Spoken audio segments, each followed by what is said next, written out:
everybody, and welcome back to our channel. If you want to enable display over other application in your Android device and you're not able to do so, you're having the issue for that. In today's video, we will be guiding you through the process. So let's just go over and start it up. You can follow up this tutorial and make sure to watch this video till the end for that.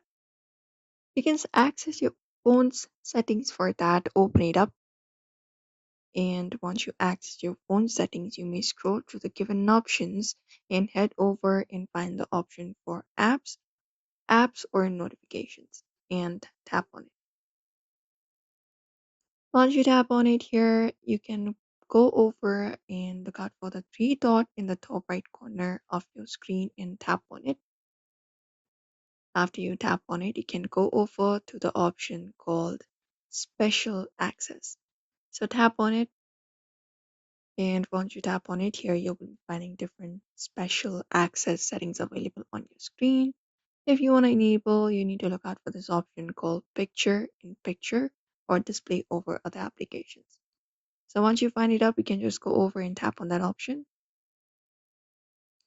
And once you tap on it, here you will be finding different applications available that you can allow the permission to display over other applications. So if you want to allow the permission, all you got to do is simply enable the option. So if you want Snapchat, you can look out for the toggle option right beside it. And if that option is turned off, you can tap on it in order to turn it on, and you can enable the display over other applications that way. That is possible. If not, from here, you can also go over to the app info for the following application. For example, let's say YouTube, hold it up and go to the info section of the application. Once you go over there, you may just go over and scroll down and look out for this option called picture in picture and tap on it.